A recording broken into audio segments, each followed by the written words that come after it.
Hello everyone, कैसे हैं आप सभी लोग। स्वागत है आप सभी का भरपूर इस नए विषय की सीरीज में, यानी कि विज्ञान की सीरीज में। बायोलॉजी के इस चैप्टर में हमारा डाइजेशन एंड रेस्पिरेशन पूरी तरीके से कंप्लीट हो चुका है। ये हमारा सर्कुलेशन चल रहा है। इस सर्कुलेटरी सिस्टम में सबसे पहले हमने इसकी पहली कक्षा ले चुके हैं ब्लड, यानी कि ब्लड क्या होता है। ब्लड को भी हमने दो पार्ट में डिवाइड किया है। सबसे पहले हमने ब्लड के अनुवांशिकों को देखा है, यानी कि ब्लड की जेनेटिक क्या होती है, ब्लड ग्रुप क्या होते हैं, ब्लड ग्रुप बनते कैसे हैं, माता पिता से कैसे हमारे ब्लड ग्रुप जज किए जाते हैं, कैसे जाने जाते हैं, वो सब हमने देखा है। आज हम देखेंगे उसी बारे में कि blood group, positive blood group क्या होते हैं, नेगेटिव ब्लड ग्रुप क्या होते हैं। ठीक है, तो आइए बिना कुछ देरी किए हम अपने इस टॉपिक की शुरुआत करते हैं। लेकिन कल का थोड़ा सा हम रिवाइज कर लेते हैं कि कल हमने ब्लड की जेनेटिक में, यानी कि रक्त की अनुवांशिकी में क्या देखा है। तो ये है हमारा ब्लड ग्रुप, यानी कि रक्त की अनुवांशिकी। इसी ब्लड ग्रुप को हम क्या बोलते हैं, रक्त की अनुवांशिकी बोलते हैं। ठीक है, इसी ब्लड ग्रुप को क्या क्या बोलते हैं हम, रक्त की अनुवांशिकी। यानी कि किसी का भी ब्लड ग्रुप कैसा होगा वो उसके लिए 3 जीन जिम्मेदार होते हैं। ब्लड ग्रुप के लिए मुख्य रूप से कौन से जीन जिम्मेदार होते हैं, 3 जीन जिम्मेदार होते हैं। सबसे पहले पहला जीन कौन सा होगा, IA जीन, दूसरा होगा IB जीन और तीसरा होगा स्मॉल आई जीन। लेकिन सिर्फ ये जीन काम के नहीं होते हैं, इनके साथ एक स्मॉल आई वाला जीन भी कहलाता है। ठीक है, ये हमने देख लिया है। इसके बाद माता का ब्लड ग्रुप कैसा होगा, पिता का ब्लड ग्रुप कैसा होगा, और उससे मिलकर उन जब वो अपनी संतान को जन्म देंगे तो कौन कौन से ब्लड ग्रुप की उनमें संतान होगी, वो भी हमने देख लिया है। आज हम देखेंगे कि पॉजिटिव ब्लड ग्रुप और नेगेटिव ब्लड ग्रुप क्या होते हैं। इससे पहले थोड़ा सा और देख लेते हैं कि ब्लड ग्रुप में कौन सा ब्लड ग्रुप ए होगा या कौन सा ब्लड ग्रुप बी होगा, वो कैसे निर्भर करेगा। एक तो इन जीन के ऊपर निर्भर करेगा कि अगर IA स्मॉल आई प्रकार का जीन यदि बॉडी में मिलेगा तो ब्लड ग्रुप कौन सा होगा, ए होगा। लेकिन ये वाला भी जीन मिल सकता है इस ए ब्लड ग्रुप में और ये वाला भी जीन मिल सकता है। यदि एग्जामिनर बोले कि ये वाले जीन हो तो कौन सा ब्लड ग्रुप रहेगा, तब भी ए ब्लड ग्रुप ही रहेगा। तब भी कौन सा ब्लड ग्रुप रहेगा हमारा, ए रहेगा। कैपिटल IB स्मॉल आई, ठीक है, ये वाले अगर इसमें इस वाले ब्लड ग्रुप में कैपिटल IB और कैपिटल IB ही ये वाला भी रहेगा, और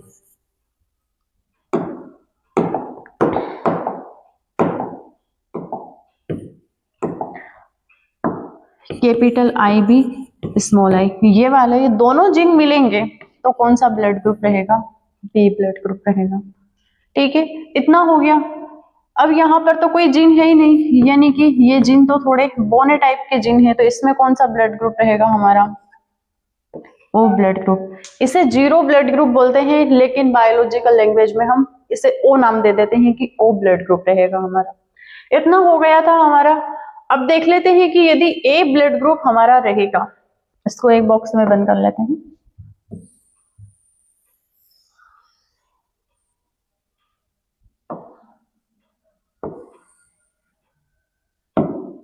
यदि ए ब्लड ग्रुप हमारा रहेगा तो उसमें कौन सा एंटीजन मिलेगा और कौन सी एंटीबॉडी मिलेगी। एंटीजन क्या होता है, एक प्रकार का प्रोटीन होता है जो हमारे ब्लड में मिलता है। देखते हैं, अगर किसी व्यक्ति का ए ब्लड ग्रुप रहेगा, ए ब्लड ग्रुप कैसे होगा ये तो हमें पता है, तो उसमें 2 प्रकार के प्रोटीन मिलेंगे। क्या, पहला तो हो गया हमारा एंटीजन,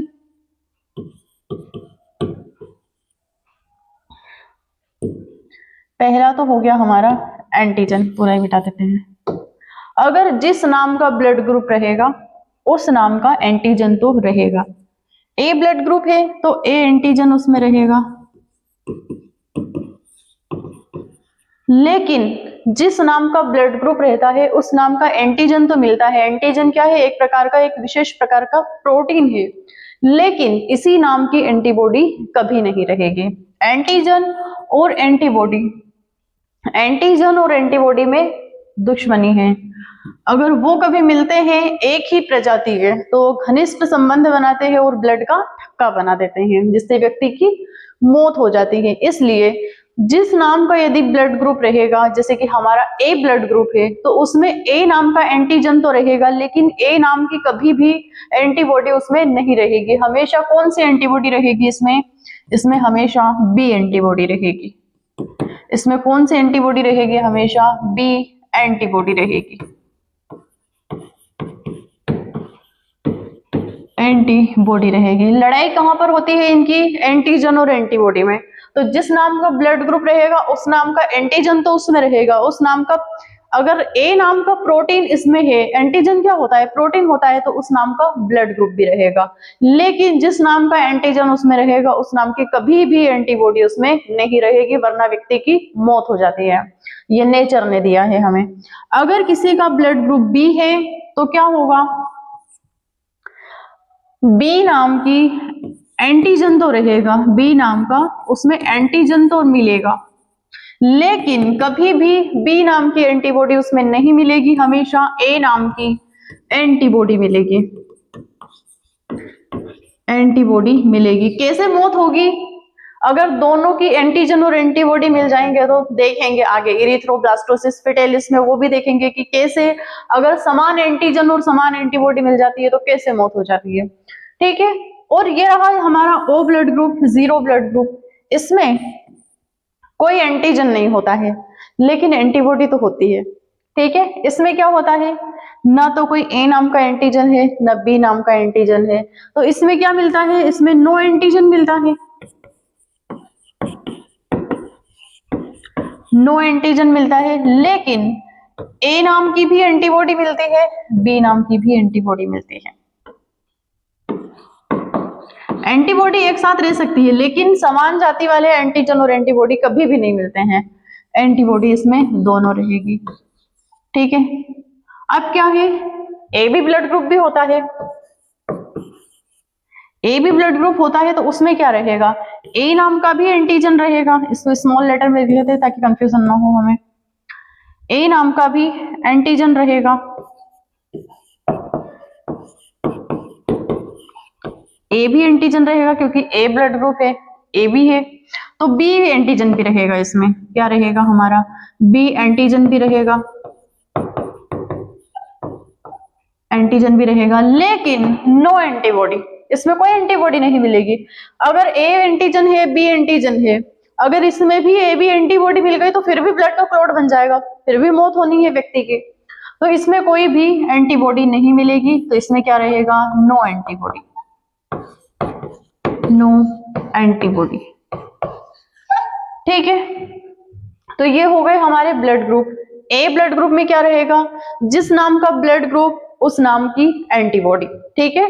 लेकिन उसी नाम का एंटीजन, लेकिन उसी नाम की एंटीबॉडी कभी नहीं मिलेगी। जैसे कि हमारा बी ब्लड ग्रुप है तो हमारे बी एंटीजन तो मिलेगा, लेकिन बी नाम की कभी भी एंटीबॉडी नहीं मिलेगी। ठीक है।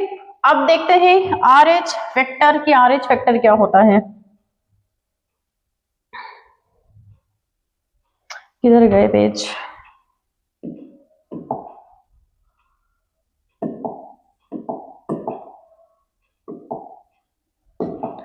ठीक है। अब देखते हैं कि आरएच फैक्टर क्या होता है। यहां पे लिख लेते हैं आरएच फैक्टर। ये आरएच फैक्टर क्या होता है? ये एक विशेष प्रकार का प्रोटीन होता है। आरएच फैक्टर क्या होता है? एक विशेष प्रकार का प्रोटीन होता है। आरएच फैक्टर क्या होता है? एक विशेष प्रकार का प्रोटीन होता है। एक विशेष प्रकार का प्रोटीन होता है जो रीसस मंकी में पाया गया था। जो किस में पाया गया था? रीसस बंदर में पाया गया था। ये बंदर में मिलता है, लेकिन बाद में जब इसे खोजा गया, मनुष्य में खोजा गया, तो पता चला कि ये मनुष्य में भी मिलता है। बाद में इसके ऊपर और रिसर्च हुई। एक प्रोटीन होता है आरएच फैक्टर रीसस बंदर में, तो बाद में पाया गया कि ये तो हमारे ब्लड में भी मिलता है। ठीक है। तो ये रीसस बंदर में मिलता है, लेकिन बाद में वैज्ञानिकों ने इस पर और रिसर्च किया तो ये हमारे मानव में भी मिलता है, मानव के रक्त में भी मिलता है, ये रक्त में भी मिलता है। ये तय करता है कि ब्लड ग्रुप नेगेटिव होगा या पॉजिटिव।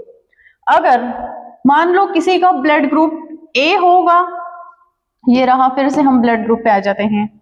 किसी का ब्लड ग्रुप मान लो यदि ए है, तो उसमें क्या मिलता है, हमें पता है कि ए नाम की तो एंटीबॉडी मिलेगी ही सही, ए नाम की एंटीबॉडी, सॉरी, ए नाम का एंटीजन तो उसमें मिलेगा ही मिलेगा। उसमें क्या होगा, ए नाम का एंटीजन तो मिलेगा, ठीक है। लेकिन उसके साथ साथ क्या रहेगा, यदि RH फैक्टर रहेगा, एक प्रोटीन होता है, अगर ये RH फैक्टर उसमें मिलेगा,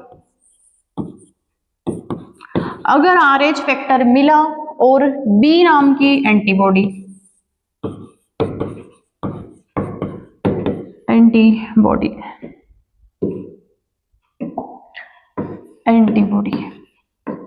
ठीक है। अगर A नाम का ब्लड ग्रुप हमारा है तो उसमें क्या क्या रहेगा, A एंटीजन रहेगा, RH फैक्टर मिला और B एंटीबॉडी मिली तो ब्लड ग्रुप रहेगा हमारा A पॉजिटिव। अगर A ब्लड ग्रुप होगा, A एंटीजन तो उसमें मिलेगा ही। अगर जिसमें RH फैक्टर नहीं होता है, जिस ब्लड ग्रुप में RH फैक्टर नहीं होता है, अगर मिलता है तो ब्लड ग्रुप रहेगा हमारा पॉजिटिव। अगर ये नहीं मिलता है तो हमारा ब्लड ग्रुप रहेगा नेगेटिव, ठीक है। वैसे ही हर ब्लड ग्रुप में यदि किसी का ब्लड ग्रुप बी होगा, किसी का रक्त समूह बी होगा, तो उसमें भी क्या रहेगा, बी तो ब्लड ग्रुप रहेगा, बी एंटीजन रहेगा, उसमें ए एंटीबॉडी रहेगी, प्लस RH फैक्टर यदि उसमें मिलता है तो ब्लड ग्रुप पॉजिटिव होता है। अगर RH फैक्टर उसमें नहीं मिलता है तो ब्लड ग्रुप हमेशा नेगेटिव रहेगा, ठीक है। तो ये है हमारे पूरे ब्लड ग्रुप की कहानी। एक और टाइप के ब्लड ग्रुप होते हैं बॉम्बे टाइप ब्लड ग्रुप। ये क्या होते हैं, बॉम्बे टाइप ब्लड ग्रुप।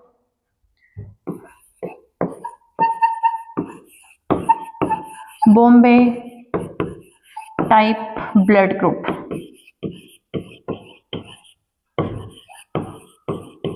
ये बॉम्बे टाइप ब्लड ग्रुप क्या होते हैं, सबसे पहले मुंबई में एक व्यक्ति में खोजा गया था ये ब्लड ग्रुप। उसमें न तो ए ब्लड ग्रुप मिल रहा था, उसने किसी की जांच करवाई होगी, उसका ब्लड टेस्ट करवाया होगा, तो उसमें मुंबई में खोजा गया, पहले मुंबई को बॉम्बे बोलते थे। तो क्या है, उसमें न तो ए ब्लड ग्रुप मिलता है, न बी ब्लड ग्रुप है उसका, न ए बी ब्लड ग्रुप था और न ही ओ ब्लड ग्रुप था। ऐसा ब्लड ग्रुप जो न तो ए हो, न बी हो, न ए बी हो और न ओ हो, इनसे कोई संबंध नहीं रखता हो, कुछ विशेष प्रकार के उसमें जीन हो। कैसा, एम प्रकार का, एमएन प्रकार का, ठीक है, एम प्रकार का, एन प्रकार का और एमएन प्रकार का, एम एन और एमएन प्रकार के।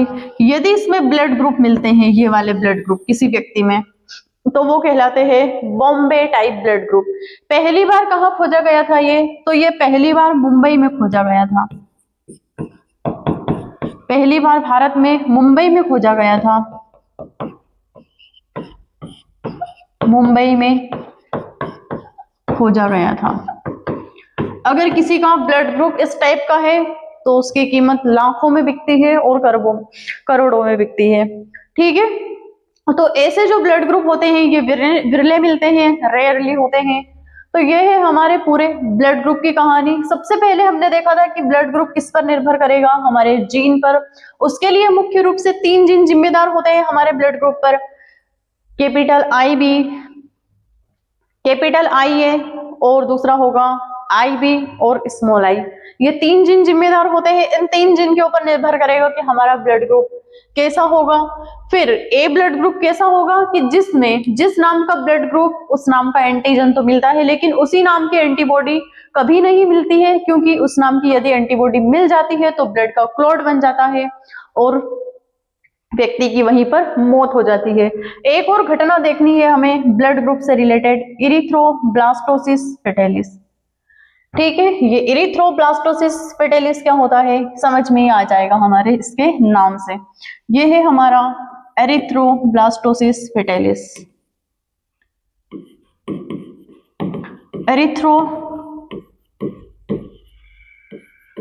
ब्लास्टोसिस फेटालिस, फेटालिस, ठीक है। इरिथ्रो का मतलब क्या होता है देखते हैं। इरिथ्रो का मतलब होता है आरबीसी, ब्लास्टोसिस का मतलब होता है हमारा यूटेरस, यूटेरस, यूटेरस, या फिर सॉरी, ब्लास्टोसिस का मतलब होता है हमारा टूटना, और फेटस का मतलब होता है हमारा एम्ब्रियो यानी कि गर्भ। इस गर्भ में इस आरबीसी का टूटना क्या कहलाता है? Erythroblastosis fetalis. आरबीसी को क्या बोलते हैं हम? एरिथ्रोसाइट बोलते हैं आरबीसी को, ठीक है। एरिथ्रोपोएटिन हार्मोन की वजह से हमारी आरबीसी का निर्माण होता है हमारी लंबी हड्डियों के सिरों में, रेड बोन मेरो में, ठीक है। तो एरिथ्रोब्लास्टोसिस फेटालिस क्या होता है? गर्भ में आरबीसी का टूटना। आया समझ में? कैसे टूटता है? यदि ये किस केस में होता है? यदि माता का ब्लड ग्रुप नेगेटिव हो और पिता का ब्लड ग्रुप पॉजिटिव हो, इन दोनों से यदि पहली संतान उत्पन्न होगी, उसका ब्लड ग्रुप यदि पॉजिटिव होगा तो कोई घटना नहीं होगी,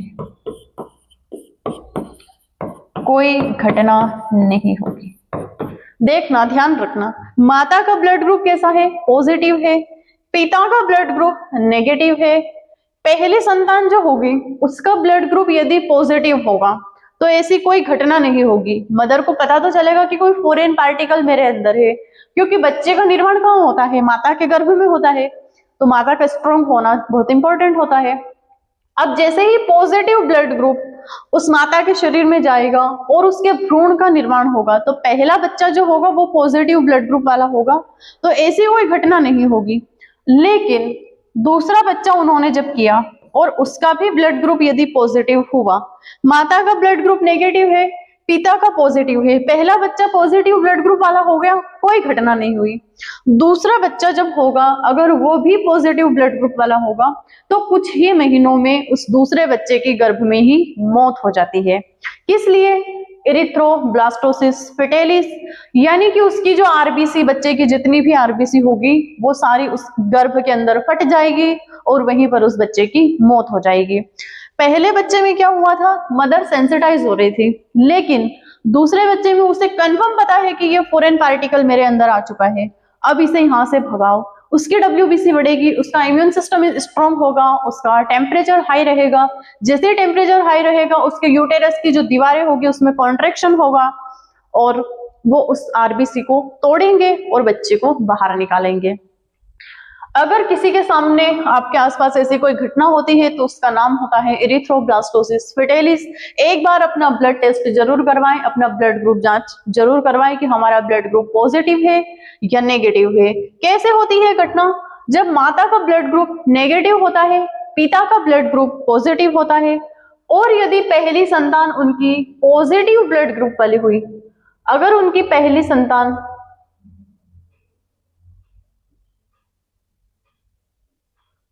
कैसे होती है घटना? जब माता का ब्लड ग्रुप, ये हो क्या रहा है आज, कैसे होती है घटना? जब माता का ब्लड ग्रुप क्या होता है?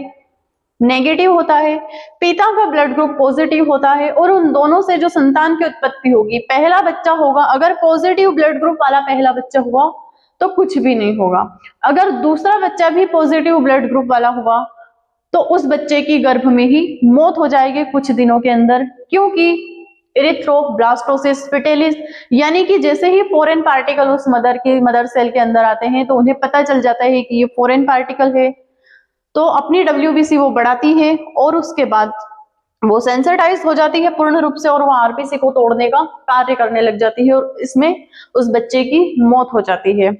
ठीक है, तो इस घटना को हम क्या बोलते हैं? एरिथ्रोब्लास्टोसिस फेटालिस, यानी कि आरबीसी का गर्भ में टूटना। तो ये है हमारे पूरे ब्लड ग्रुप की कहानी। एक बार और समझ लेते हैं कि यदि माता का ब्लड ग्रुप नेगेटिव है और पिता का ब्लड ग्रुप पॉजिटिव है और पहला बच्चा यदि उनसे होता है, अगर वो पॉजिटिव ब्लड ग्रुप वाला होता है तो कुछ भी नहीं होगा। अगर दूसरा बच्चा भी पॉजिटिव ब्लड ग्रुप वाला होता है तो ऐसे बच्चे की गर्भ में ही कुछ दिनों के अंदर मौत हो जाती है। उस घटना को हम क्या बोलते हैं? Erythroblastosis fetalis. ठीक है, आया समझ में? तो ये है हमारे पूरे ब्लड ग्रुप की कहानी। क्लास को आप देखते रहिएगा, पढ़ते रहिएगा। क्लास कैसी लगी कमेंट सेक्शन में जरूर बताएं। बाय, गुड डे, धन्यवाद।